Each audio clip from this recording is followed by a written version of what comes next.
Yakov, appreciate you being here. What you got for us? If Kyle McCord is a 2024 first rounder, has Ohio State won a national championship? I don't believe they won one last year, and that's still converted to the NFL draft for CJ Stroud, but go to it, guys. I'm going to take off the mute. I'm going to say yes because everybody assumes that if Kyle McCord is the starter this year, that he's going to be a one and done. I think we've seen the history, though, that one-year starters in college do not equate very well to the NFL. But I think if Ohio State wins the title, we're going to see a mass exodus, quarterback included. So, if Ohio State comes up close, which has kind of been its calling card as of late, there could be the desire to come back for one more run, get that second year.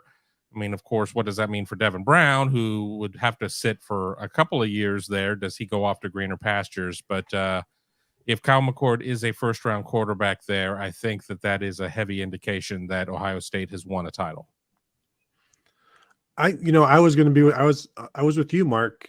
It didn't matter with Dwayne Haskins. It didn't matter with Justin Fields. It didn't matter with CJ Stroud. However, as Kevin explains it, I'm actually listening to him. He's making some good points, which I'm shocked by.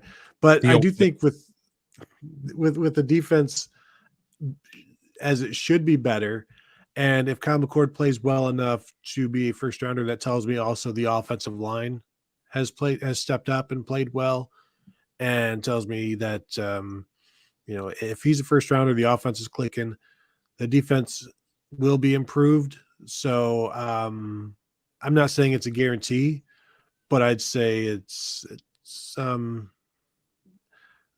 I'd say nobody would want to play him if he's a first rounder. I'll put it that way.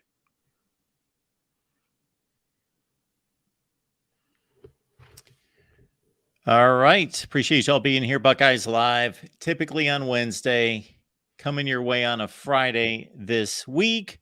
And of course, the next time we get together will be a day or two right before fall camp. And that will be open to all of you to attend for the first time ever, correct? Got to be. Yeah, going back a long time. Yeah, Jim Tressel had some open practices in his first year too, but after they won the national championship, it was like, we don't need you anymore. And that was that. Boom. Kevin, what do you got working there at Buckeye Huddle and on your podcast as well?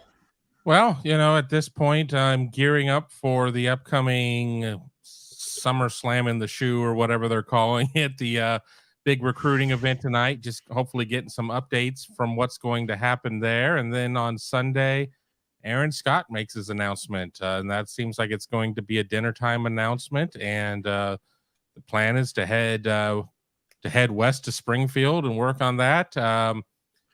Outside of that, I mean, it's really kind of getting into game mode. I'm going to have to sit there and say, all right, I'm not as focused on video and actually have to start turning some written content, probably start doing some preseason superlatives and things of that nature coming up here in the next week. And before you know it, we'll start to have player interviews and actual,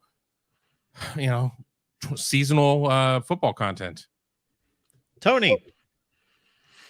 I already posted a couple stories today. One was Ryan Day talking about the freshmen who have stood out already over the summer, and then also finished up my ranking of the top 10 offensive playmakers for the Buckeyes this year. Surprise number 1, Marvin Harrison. Shocking, I know. Now I'm just going to go through the rest of, whatever everybody had to say, because I still haven't gone through and listened to what Marvin Harrison had to say and what JT Tuimoloau had to say. So I'll check that out and, write some stories from that and some stuff that Ryan Day had to say. Probably also time to throw a thoughts column up as well, based on what everybody heard. I do think, not to distract us here, and we'll get to Steve. We'll get to Steve when we get to him. The Tony Petitti thing, talking about the networks. I was asking the coaches about how that's going to impact their recruiting, and they Matt Rule, PJ Fleck, absolutely thrilled about it.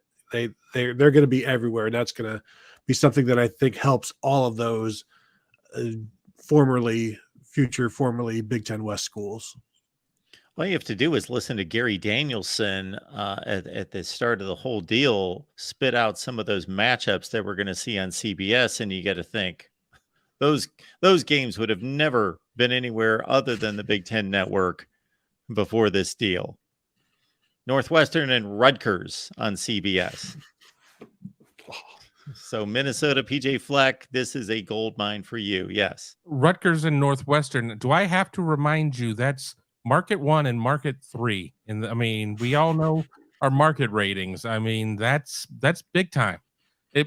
Okay, maybe 12 people will turn it on and a nursing home may have it left on and nobody's going to watch it. But I mean, these are huge markets. Yeah, CBS is a good network to have for your college football package in the nursing homes, because there's a lot of leftover, if they keep that TV rolling, you're going to pick up some views there. Well, CBS has never really cared about markets, being that most of the SEC schools are in the 160s. It means more there, though, Tony. It definitely means more.